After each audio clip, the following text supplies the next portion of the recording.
একদিনের পড়া কি তোমার ভবিষ্যৎ বদলে দিতে পারে? হ্যাঁ পারে, যদি তোমার মধ্যে সেই বদলানোর ইচ্ছাটুকু থাকে। আজ এই গল্পটা শুনে তুমি হয়তো নিজেকে নতুন করে আবিষ্কার করবে। সকাল 5টা, বাইরের আকাশে এখন অন্ধকার, রাস্তায় পাখিরা ডাকছে, শহর তখনও ঘুমিয়ে, কিন্তু একটা ঘরে আলো জ্বলছে। ওই ঘরে বসে আছে একজন কিশোর, নাম তার বিজয়। 3 মাস পর উচ্চ মাধ্যমিক পরীক্ষা, কিন্তু ওর বইয়ের পাতাগুলো যেন পাহাড়ের মতো লাগছে। মাথা ঝিমঝিম করছে, চোখ বন্ধ হয়ে আসছে, তবুও সে পড়ছে। কারণ ও জানে এই লড়াই, এই অন্ধকারে জেগে থাকা, এই কষ্টটাই একদিন আলো হয়ে উঠবে। চাপ আসে, সবারই জীবনে আসে। তুমি কি কখনো ভেবেছো তোমার বন্ধু হোস্টেলে, ক্লাসে, কোচিংয়ে, সব জায়গায় সব পড়াশোনা বুঝতে পারে, আর তুমি কেন আটকে যাচ্ছ? মনে হয় তুমি পারবে না। এই মনে হওয়াটাই স্বাভাবিক। প্রত্যেক সফল মানুষের জীবনে এই পারবো না অনুভূতি এসেছে, কিন্তু তারাও তখন নিজেকে বলেছে এখনই ছেড়ে দিলে জীবনের সব দরজা বন্ধ হয়ে যাবে। তাই তারা পড়তে থেকেছে, আর আজ তারা উঠে দাঁড়িয়েছে, মানুষের মতো মানুষ হয়েছে। পড়াশোনা কেন জরুরি এটা কেউ বলে না। অনেকেই বলে পড়াশোনায় নাকি কিচ্ছু হয় না, কিন্তু জানো, পড়াশোনা তোমাকে শুধু একটা চাকরি বা নম্বর দেয় না। পড়াশোনা শেখায় ধৈর্য এবং সংকল্প। শেখায় যখন সবাই বলবে তুই পারবি না, তখন নিজেকে প্রমাণ করতে।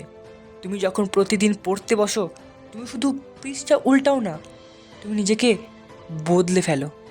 আজ সেই সময়টা তুমি নষ্ট করছো, কাল সেটাই তোমার সবচেয়ে বড় আফসোস হতে চলেছে। মনে রেখো, তুমি এখন যতটুকু কষ্ট করছো তা তোমার ভবিষ্যৎকে আরাম দেবে। তুমি যতবার আর পারছি না ভাবছো, ঠিক ততবারই তোমার এক একটা প্রতিযোগী সামনে এগিয়ে যাচ্ছে। তুমি এখন ফোন ঘাঁটছো, আর কেউ একজন রাত জেগে প্রস্তুতি নিচ্ছে তোমার স্বপ্নটা ছিনিয়ে নেওয়ার। এটাই বাস্তব। তুমি পড়ছো, কেউ দেখছে না, কেউ বাহবা দিচ্ছে না, তবু পড়ে যাও। কারণ যখন তুমি সফল হবে, তখন সবাই বলবে দেখিস, ও তো সবসময় আলাদা ছিল। কিন্তু তুমি জানো, তুমি আলাদা ছিলে না, তুমি শুধু হাল ছাড়োনি। তোমার স্টাডি টেবিল, সেটা তোমার যুদ্ধক্ষেত্র।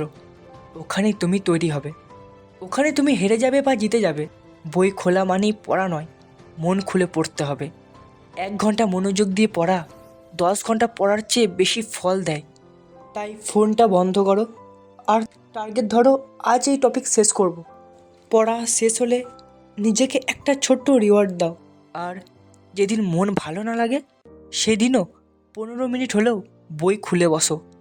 কারণ এটাই তোমার নিয়মে ফেরার রাস্তা। এই ভিডিওর শেষে একটা কথাই বলতে চাই, এই যাত্রাটা সহজ নয়, কিন্তু এই যাত্রাটাই তোমাকে মানুষ করে তুলবে। তোমার জীবন, তোমার ভবিষ্যৎ, তোমার স্বপ্ন তোমার হাতেই। আজ একটা অধ্যায় পড়লে কাল একটা পরীক্ষা পেরোবে। একদিন তোমার কাঁধে তোমার বাবা মার গর্ব, নিজের আত্মবিশ্বাস থাকবে। আজ থেকেই শুরু করো, নিজের জন্য, নিজের স্বপ্নের জন্য, আর যাদের জন্য তুমি কিছু হতে চাও তাদের জন্য পড়ো। পড়া মানে শুধুই বই না, পড়া মানে নিজের ভবিষ্যৎকে গড়ে তোলা। বন্ধুরা, যদি এই ভিডিওটা তোমার মনে সামান্য শক্তি এনে দেয়, তাহলে প্লিজ একটা লাইক করে দিও, আর কমেন্টে লেখো আমি আজ থেকেই শুরু করব। আর এই ভিডিওটা তোমার এমন কাউকে পাঠাও যে হয়তো আজকেই হার মানতে চলেছে।